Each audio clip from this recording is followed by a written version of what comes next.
Hi. Hi, everybody. It's April 6th, and we're starting our meeting at 3 o'clock. We're going to talk about policy because this is a policy committee.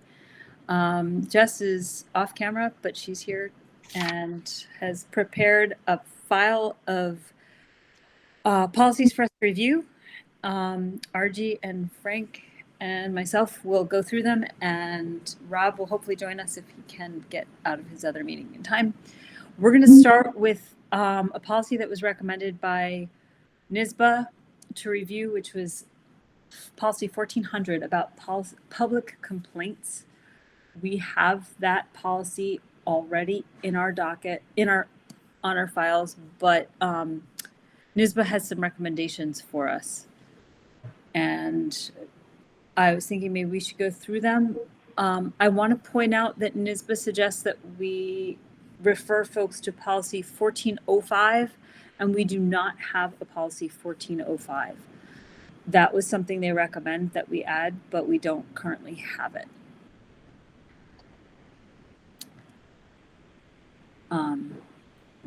Additionally, 1420, complaints about curricula or instructional materials, is something we were talking about reviewing in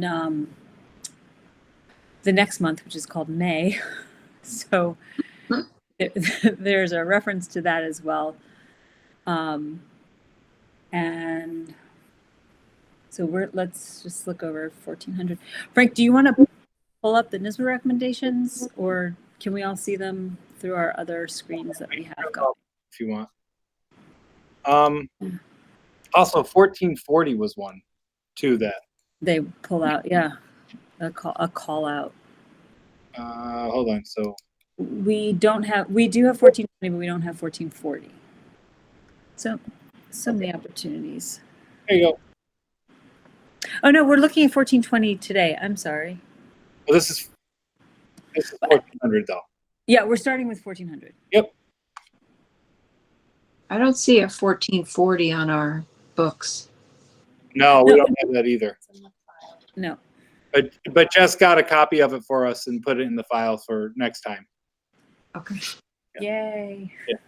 Well, what happens with NISBA policy stuff is this is the manual that you use. And I think when you said a lot of these were from 2003, I would make a guess that's when they adopted the full policy manual. Yeah.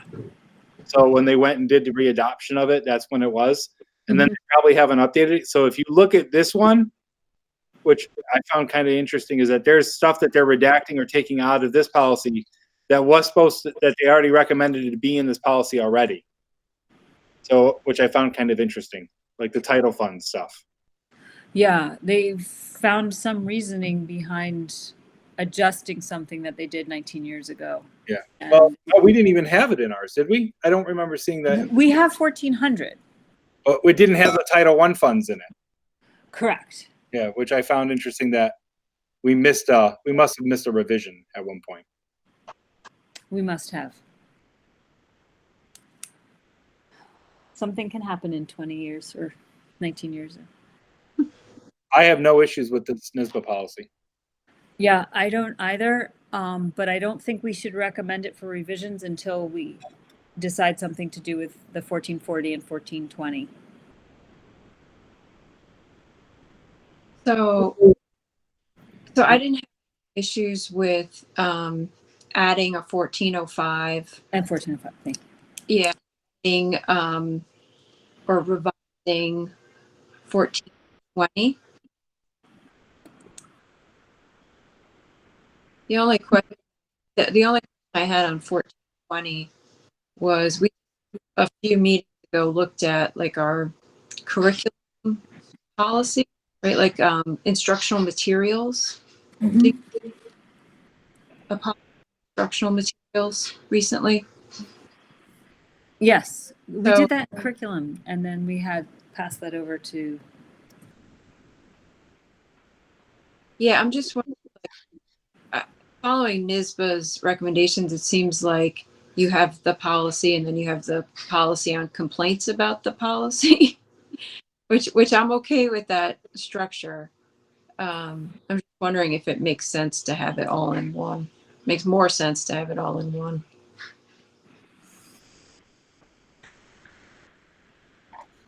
It's a good question. Frank, I don't have an answer. It's a nice thought. There might be some reason why they have them split. Yeah. If I'm just looking over at the policy, the policies, and there's a separation between instruction, which is in the 4,000s, and then school board operations, which is where the complaints would come in. So I think it's one of those things where sometimes the Venn diagram looks a lot like a circle, but sometimes we just need to tease it apart so that we can address the different functions in each section of it. yeah, I'm not opposed to the way they out. It just seems a little strange to me. But the one like substantive, not even substantive, nitpicky comment I had on the 1420 R is they in one place the instructional material review committee, trying to find the reference, and then later they call it the instructional review committee. So I think we should just come up with one name so there's no confusion. Okay, we're gonna go to 1420 next. So. Oh, okay. Sorry. Yeah. So, yeah, no, right now it's 1400. Oh. And yeah, so 1400 we're good with. Yeah. But we'll hold off on hold off on sending it to the board until June because we haven't gotten to, we don't have 1405 yet or 1440, and they reference this. So we could adopt the revisions, but we wouldn't have the things that are referenced. Does that make sense? Yep. And in fact, we should probably hold off till July because if we put forward a 1405 and a 1420 for new, then they take 2 board meetings to be adopted. Does that make sense? Is my timeline?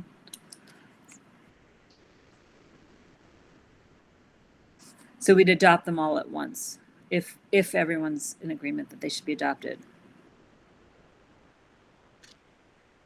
Good with that. Okay. But we can look at 1420 completely separately because I don't think it calls upon, what do we have? It doesn't require the others. So, well, 1405, actually, are you up to looking at that right now, RG? Yeah, I have it. Okay. Which one? You want to do 1420 first or 1405? Well, I don't know. Oh, Let's go numerically. So you don't need to display them for me. You don't need to share your screen for me. Oh, okay, good. Thank you. Yeah, let's do 1405. It's pretty straightforward. Just if there's an issue with a federal law, then submit a complaint. Yeah, this it appears to mirror what state ed puts out. I didn't have with it at all. Now, it's not required. So really, if you just want to take out the reference out of the policy from 1400, you can do that as well.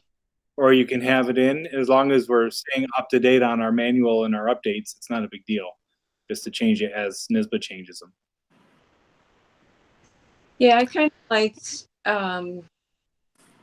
NISBA's recommendation to make this a part of our like disclosures at the beginning of the year. Yeah, go ahead. Sorry, I just think it makes it cleaner to have it as a standalone policy. I agree. I like the way it lays it out and gives folks an understanding of the process. I'd say let's put this one forward to the board to review if we are completely confident that it compliant. The word complainant, the first full paragraph, the last full line, it says response to the compliant, and I think they mean complainant. Yeah, yeah, I caught that too. There. Like, that's not even right. There. Okay. Yeah. Otherwise, it seems very straightforward, and it seems like it aligns to what would be the way to deal with things. Look at that. We got 2 policies done. It's impressive. Yeah. We're gonna get through the whole book. So 1405 should go forward for first read in May.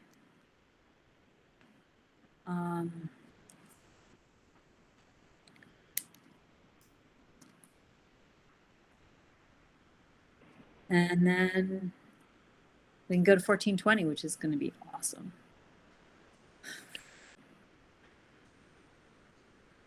So I got to tell you, this one's timely. Yeah. You know, even though we haven't seen it. If you look at the national trends and local trends, not a bad idea to have this. Mm-hmm. We have it. We have to update it, I think. So this is the updated one, right? Yes. We in our current policy, we have complaints about curricula or instructional materials. And this is the updated one.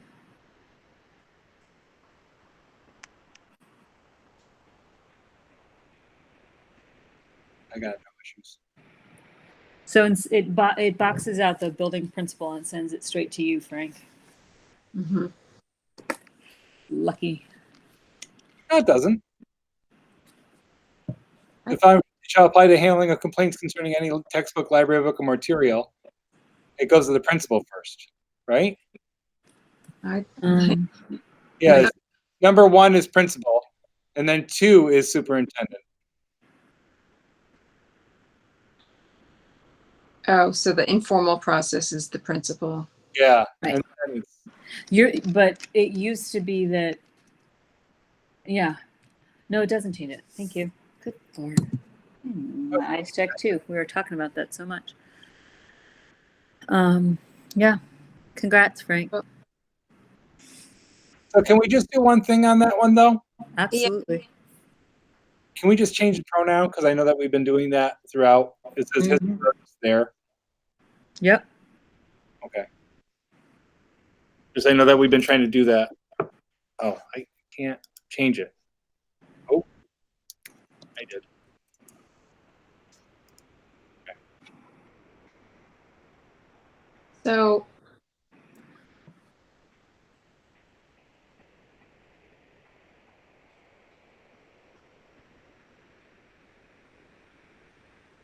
yeah, so our current 1420 specifically says if it can't be resolved informally, it goes to the building principal.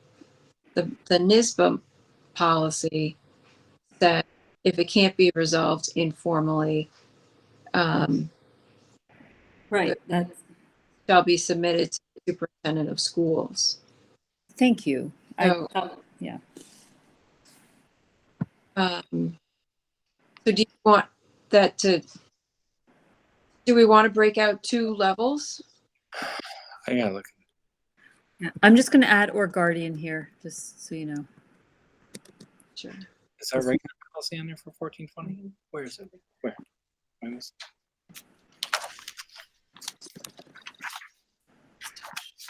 It's not touch. Yeah.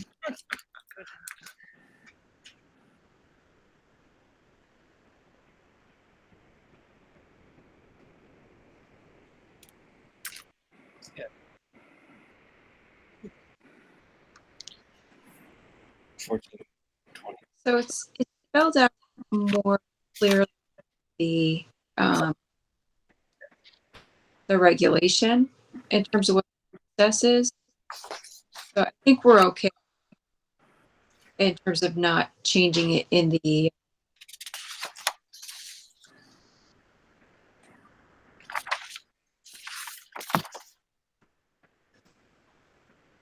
that's where it spells out more clearly. Start with the building principal, informal meeting. Yeah. If not resolved, then written complaint to the superintendent. Right. And before it was, if you can't resolve it in the school informally, then it goes to the principal and then the superintendent.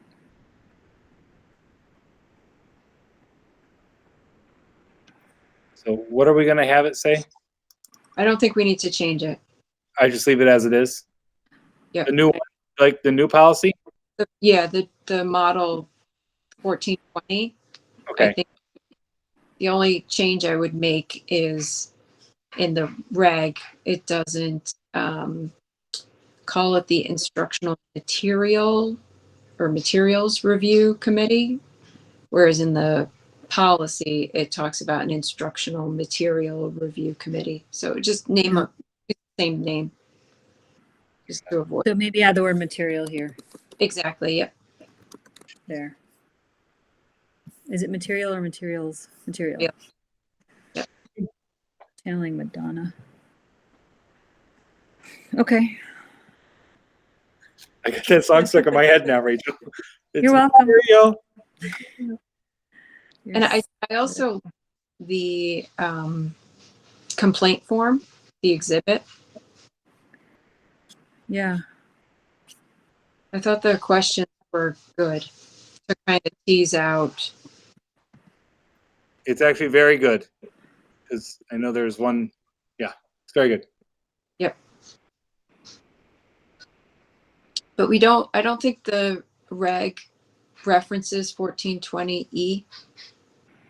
Do we want to specifically? No, it did. I didn't notice it did. I don't think it does. So do we want to say the complainant may file in paragraph 2, the complainant may file a formal written complaint on form 1420-E or Yeah. form provided for this purpose? We want to reference the form number. Should it may or should it be shall? I mean, if they're going to file a written complaint, Yeah. or if we until it becomes to me. Yep. No, consistent with the policy. How about saying how about right here? Do you see where my thing is? My cursor is in the policy. Yep. Using form or using what does it say? 14E. Rachel, I think it belongs more so in the reg. Okay. And then if you go down to the reg paragraph. Oh, here on a form provided for this purpose. Yeah. So that's where I think 14, we. 20E. Yeah. Just like that.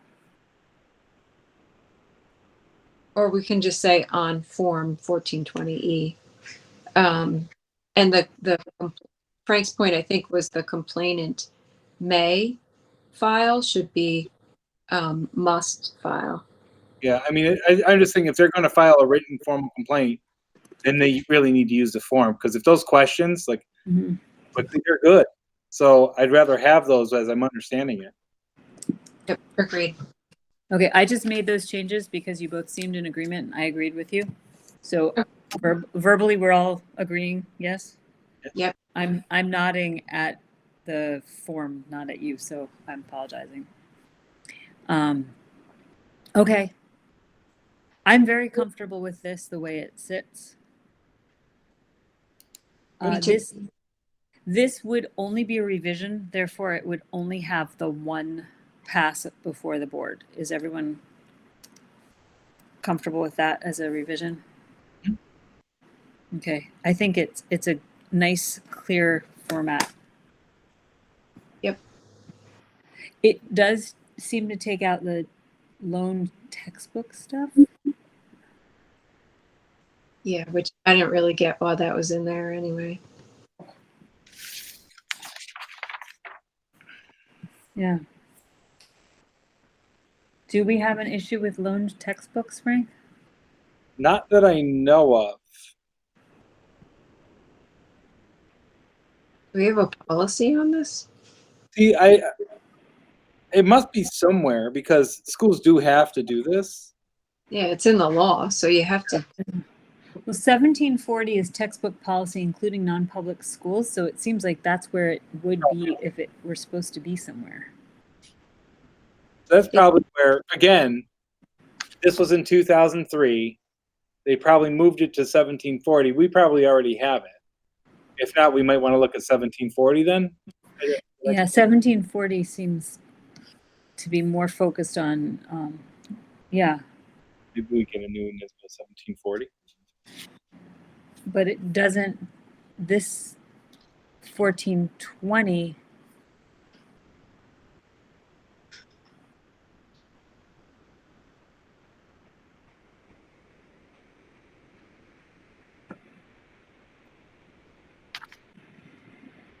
We can ask NISBA if they have a policy that specifically states textbook loans. yeah. Let's do that. Because I don't feel like this belongs where it is. No, and it won't be there. So then we can just ask them if they have it, and they can tell us what policy it's supposed to be and send us a draft. Excuse me for one brief moment, if you don't mind. I have to be a parent for a moment.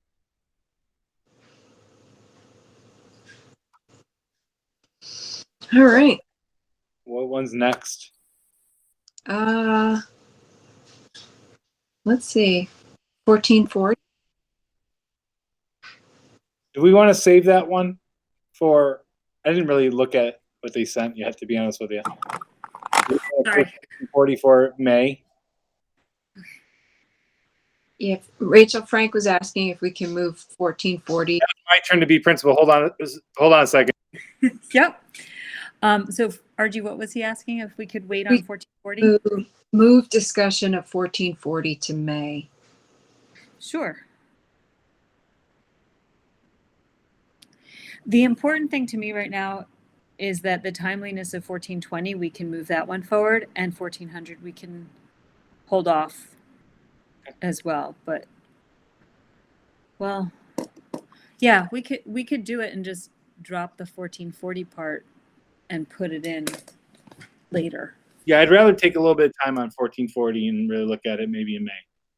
Yeah. So what if we do that and the 1400 where it, oh, good grief. Is that right? 1400 where it talks about 1440. Does it cross-reference 1440 there? It does. I couldn't hear you, RG. I'm so sorry. It does. Our current 1400 reference is 1440. Let me look at the NISBA.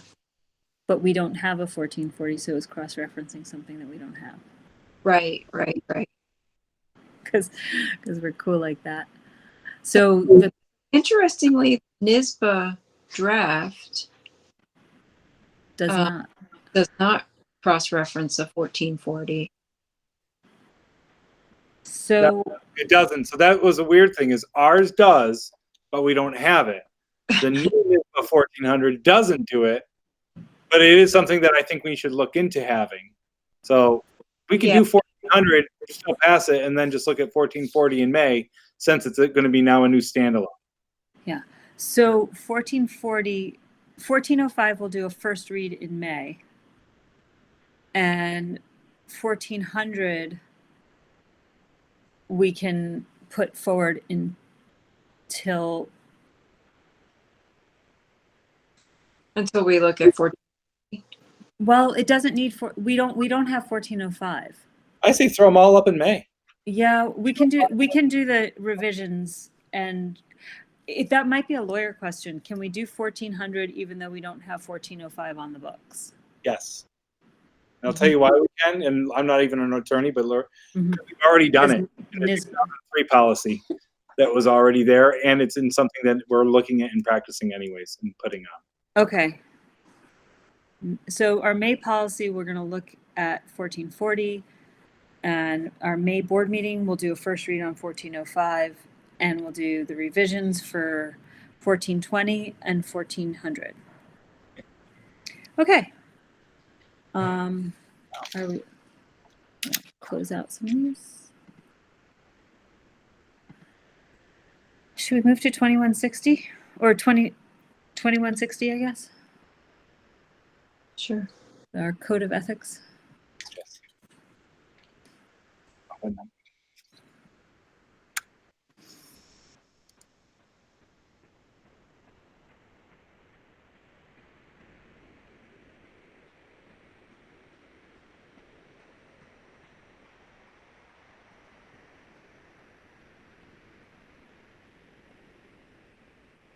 Sorry, Jess has to leave, so she's just telling me something that I needed to remember.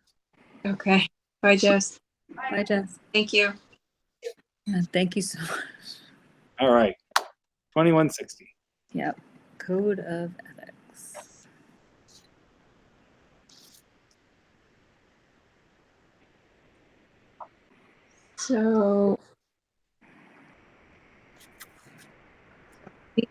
So I preferred the way the NISBA one was organized in terms of one policy document, as opposed to the way we have our Mhm. chunked up in different ones. I think much easier to follow. Having it.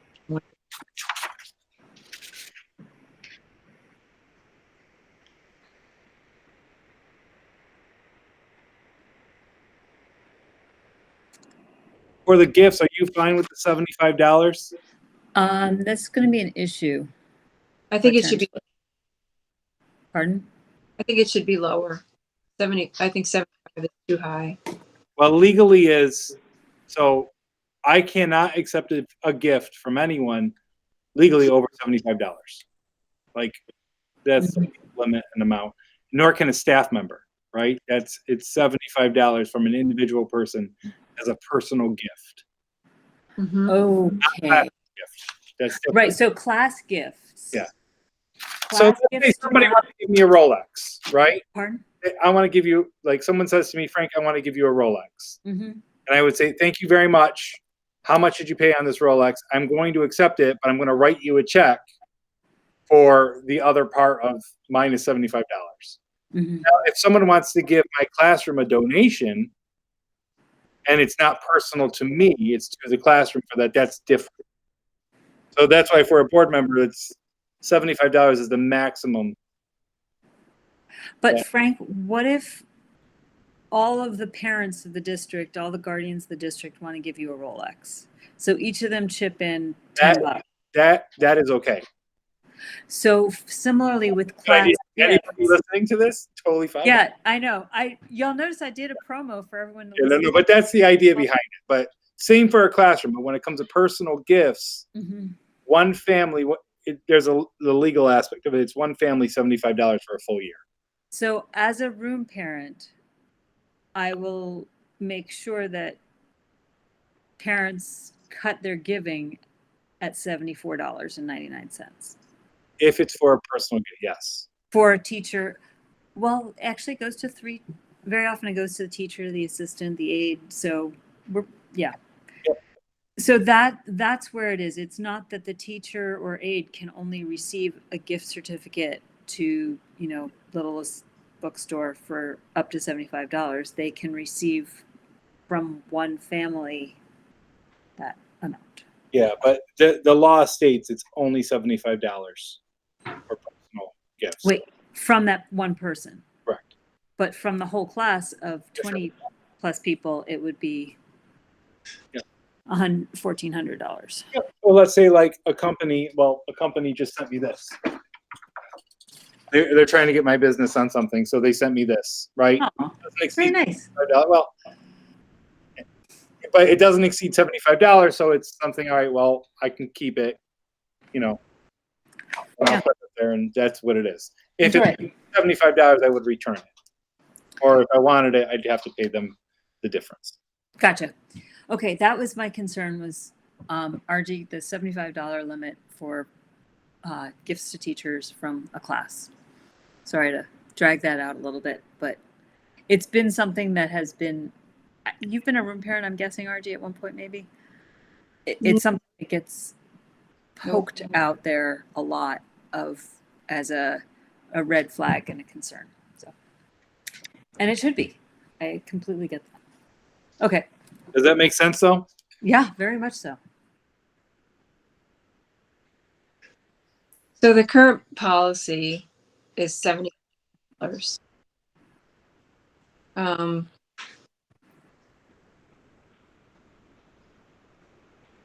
the current policy talks about basically aggregating the value of all of those gifts during the 12-month period preceding the receipt of the most recent gift.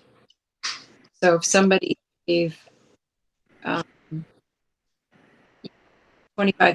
for Christmas, $25 for Valentine's Day, $25 for their birthday, and And that's where they cut it off.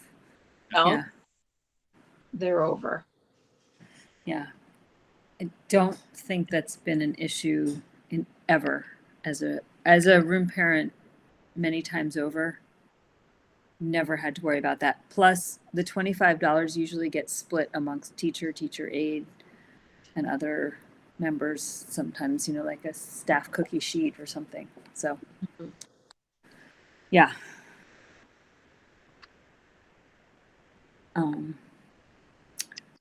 Okay.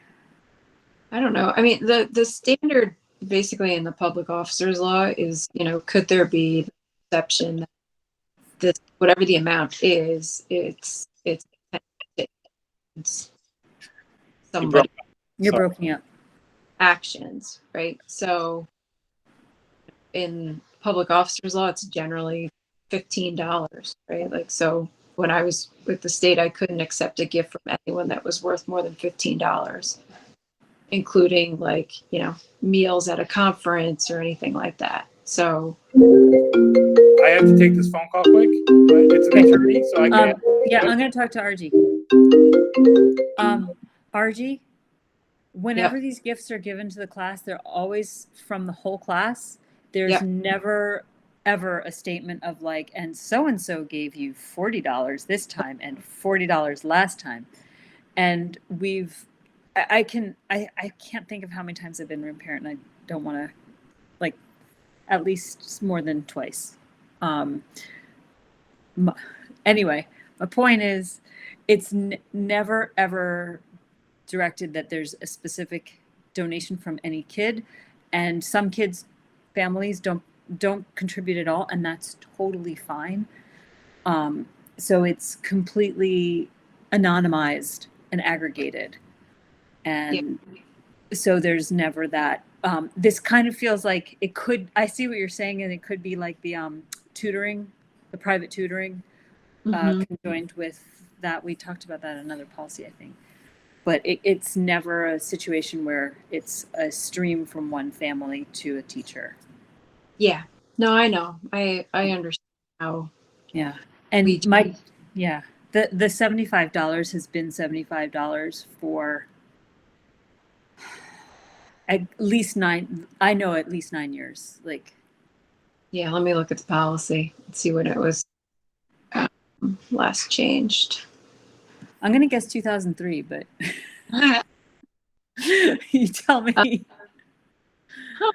So this particular section, it's in section 4, doesn't have a date. So let's go to the regular code.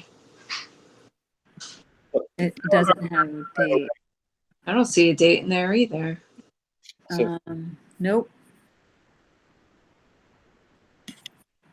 I don't see any dates related to it. It's lovely. Here it is. In section 11, it was from 2010. So that actually makes sense. So 9 years ago, it was $75. So it's been at least $75. And with inflation, that's kind of like $50. Yeah. I just talked to our attorney. Yeah. That was actually him who called me at a different. Oh, hi, Ryan. And he said $75 is the norm. It's the law.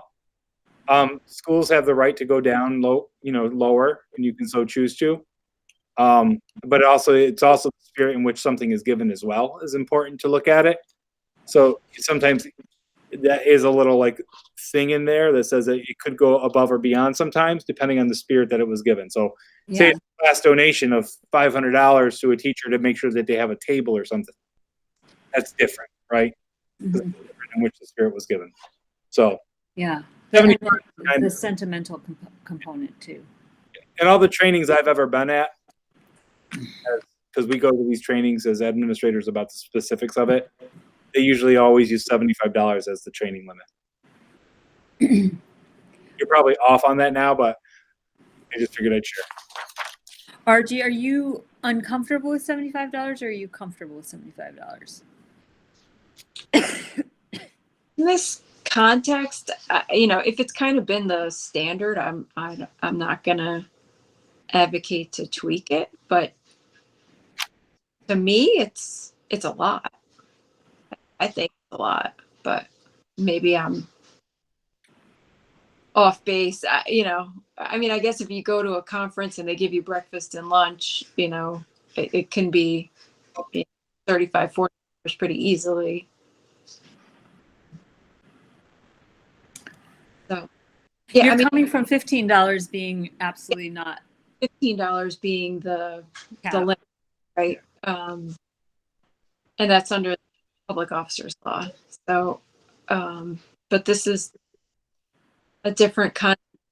I suppose you could have somebody give gifts to influence their grade, but I hope a teacher would recognize that and not accept the gift. If only we're that simple. I'm just sorry, that was a bad joke. Well, honestly, since it seems like it is a discussion, this is something that when it goes to the board, we can talk about it, right? That might be a full board discussion at the monetary value of what we put up there. I like that. So let's not have it be the three of us making that decision. Yeah. I'm fine with 75. I mean, because I know what I've given in the past sometimes, as a parent and classroom stuff, and as a gift to teachers. I've given a teacher $50 prior to me working here. We've given a $50 gift card to a teacher before for all they've done for throughout the year. At the end of the thing, like, thank you so much. Go buy yourself dinner. We appreciate all you did for our kids this year. I've seen that. I've done that over the years. So I don't think I've ever done 75. Yeah.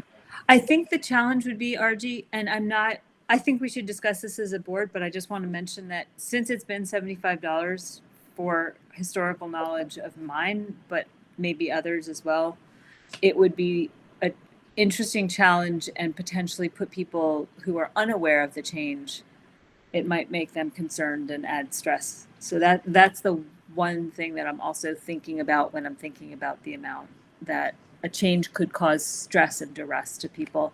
We're like, oh my gosh, did I do something wrong? Last year when I gave them whatever it was. Yeah. So. There's an argument that it's been at this level for at least the last 12 years. Yeah.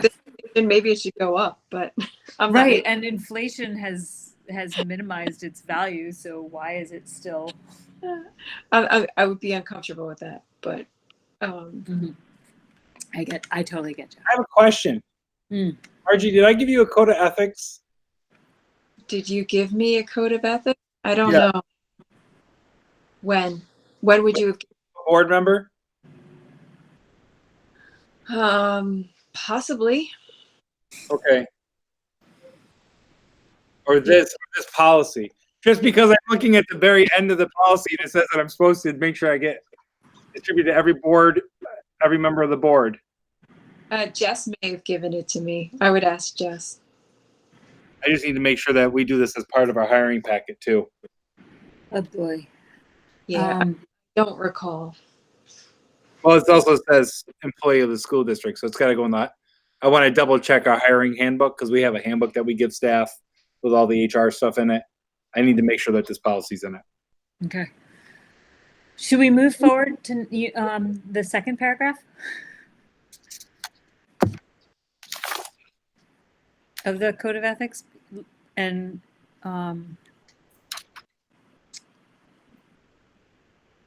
So paragraph 2, in a properly convened executive session, I believe there have been like court cases on whether something was able to be disclosed because the executive session proper. Guessing that's why that's in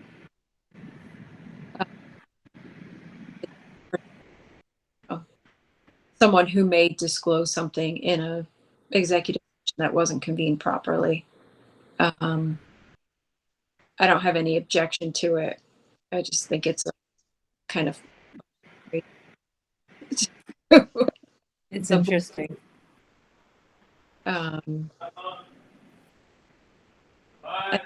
The other addition, I'm fine with. Right? If you're subpoenaed and you've got to disclose it, you have to disclose. Yep.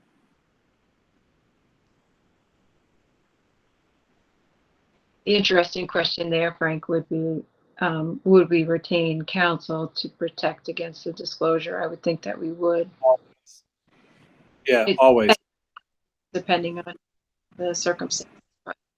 Yeah. So just the way that the district, I would always recommend, I believe the district would also recommend, and our attorneys would recommend, is anytime there's a subpoena or law enforcement, any other legal action, we always go through our attorneys. Yeah. And then they interpret our policy and what's legal or not, and then advise us accordingly. Should we change the Them? line? Yeah. The properly convened? That no. No, in number 1, it's the gift was in. Oh. For some reason, I can't Confidential do that. graph. We need to change him or her and his or her. Surprised NISBA didn't clear their sample policy. You broke up, RG. What was that? Oh, I'm grateful to change now, but I was saying, I'm surprised NISBA didn't clean up his, her, him, hers in the sample. Yeah, that is interesting.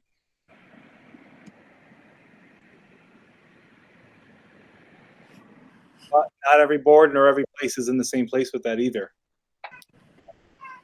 Yeah, I would have expected them to just include it in their standards. But Interesting. we'll do it. Say hello. Sorry. Anyone? All right. Number 3 is pretty straightforward.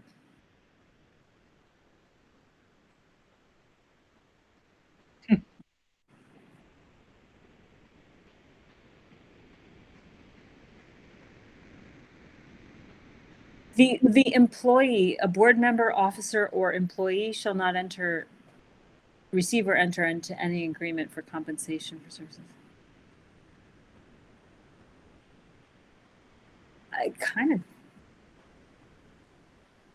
That doesn't make any sense to me.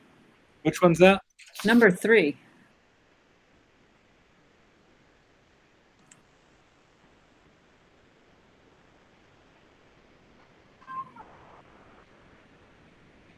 I mean, I think they're saying that no board member is going to enter into any agreement on behalf of the district.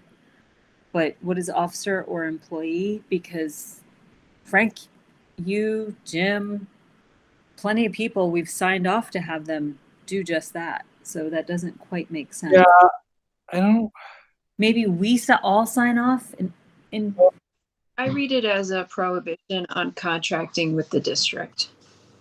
Like, no should be contracting with the district in our personal capacity. Personal. All right. It's just right now it doesn't read in a way that. So it's not like I go into a policy contract with somebody and get compensated for it to then get a contract for the district. Is that how you're reading that, RG? Right. Like you can't sign up with somebody, right, who's got a contract that's before the board, right, to work on behalf of that company in your personal, because that's a matter that's Okay. That makes sense. Now it does too. Thank you, RG. All that law I school. hate to have a lawyer on the policy committee. Not acting district's lawyer. No, but you understand the stuff. Yeah, The you difference. translated. All right, good. Number 4 makes sense, and it actually seems like a good idea.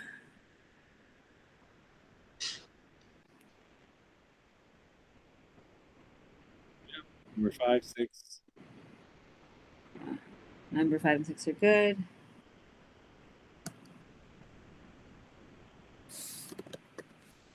You guys have no problem with me just doing that little language stuff. I have a question with 8 really quick. I have to go in like 11 minutes, but I think time to get it done. Number 8 though. So let's say I'm a PTA officer. Mm-hmm. Right? So and I'm not a board member, so I don't vote anyways. But say I was a board member and I was a PTA officer, would I have to recuse myself when we were taking like a charitable donation from the PTA then? Or Yeah. VCSF. Yeah. Last night or Monday night I was thinking of NISBA and RG with CYO. Right, my husband's on. I think. Sadly, I'm not sure, but I think he's on the NISBA board. He's on the Scotland Soccer Club board. Is he? Not the NISBA, the New Scotland Soccer. Same thing. Yeah, and that's why I sent that email. Yeah. RG actually did recuse herself from it. Yeah. Sent the thing. So, but this does kind of blur the line in terms whether like I personally have a relationship, you know what I mean, with the district by virtue of my board membership on the club relationship. Do I don't receive pay, I don't receive any benefits, it's But it is an involvement. Involved as a volunteer, it says. A volunteer, officer, or employee. Yeah. Right, but what's a relationship? You know what I mean? I think it's written very broadly, and probably really difficult to spell this out more narrowly in a way that we would. But to the point, if we're in the members of the PTA,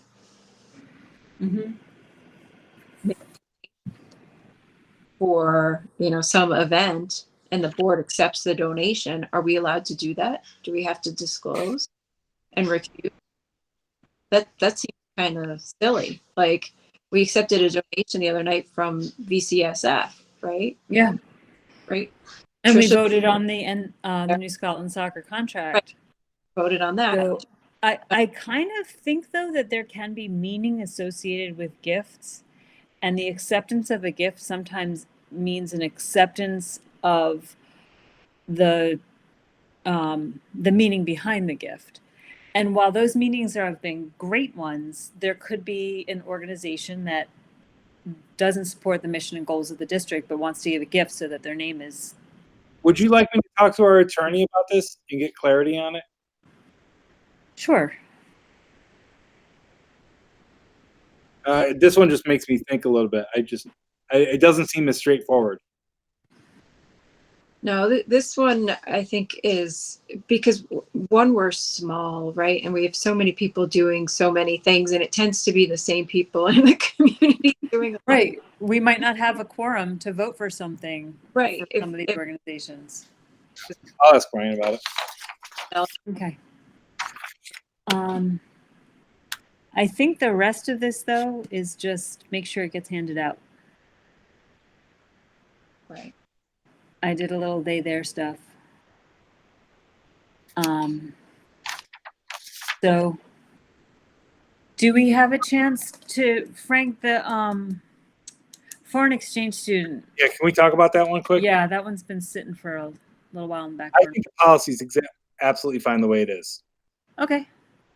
And I've actually had a couple questions come my way lately, and I've had to pull answers from the policy, basically saying, "Oh, here's what," because different things that have come up.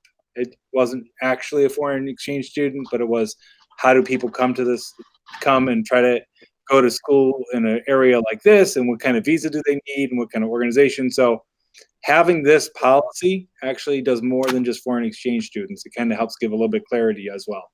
Mm-hmm. I was actually thinking about that, Frank, like given the refugee crisis, at this immigrant students cover refugee students. So Right. I think that's going to be different, because I actually have a question out about that right now. Just like, how are they coming over? Like, what kind of visa do you have as a refugee, or like that? I don't have answers on. I do know some of our neighbors are dealing with that now. And if you have a student who's able to be here legally, through refugee or whatever it is, we have to take them in. And I know even with like, when it comes to like immunizations or all the other guidance stuff that we have to follow, there's some leeway on that as well. So I have answers out on the refugees because I'm anticipating that for the future. Yeah. But with foreign exchange students, this gives us at least a basis, because the one I dealt with wasn't really a refugee. It was something different. Mm-hmm. But it wasn't quote unquote foreign exchange student, but they were exploring it. But this definitely, having a policy like this, helps at least clarify what that is for people and gives us a direction to go on, to at least start. Yeah. So I'm good with this as drafted. I think, we may need to take another look at it at some point, or have a different, well, the refugee issue, like you said, it may be covered under our existing Right. Laws. So. Okay. Sorry about that. I'm a persistent person in my life. So let's put this one up for first read. Yeah, along with 1405. Yep. Agreed. And we're going to put 2111 off to the May Policy Committee, because I don't want to give it a 4-minute review. Yep. If you guys are okay with that. Yeah. So we already have quite a bit of fun prepared for May. I thought it was super productive today. Yeah, we're awesome. And I'm thanking you, Frank, for suggesting that we put 2160 up for a little bit of discussion. I think that's a good thing for the board to be aware that we have and discuss. I was trying to remember when I was, in my first year of being a board member, did I get that? I don't remember. I'd like to think I did, but I don't. I'm not gonna incriminate myself on video. So it was, the policies were definitely shown to RG, and that is part of the policies. But one thing is that we're definitely trying to work on standard procedures for bringing in a new board member. And this would be a great thing to add to the list. If we have a rolling list of welcoming new board members, this is something that you get. I'm going to add it to the onboarding that I created. That's the word. Bravo. Cool. Welcoming and onboarding. All right. Thank you, guys. This ends the policy committee meeting for April 6th. We're going to have another one in May. It's going to be awesome because we already have a docket that's filling up. RG, thanks for your legal language skills, and this is awesome. You guys, woo woo! And whose child plays lacrosse? Boys lacrosse? No, nope. Mine used to. But, I was just saying congratulations because they killed it last night. So. Oh, that's awesome. No, there's a lacrosse player in our friend circle, shall we say. All right. Awesome. Thanks, guys. Have a great evening. Bye. Bye. Happy spring.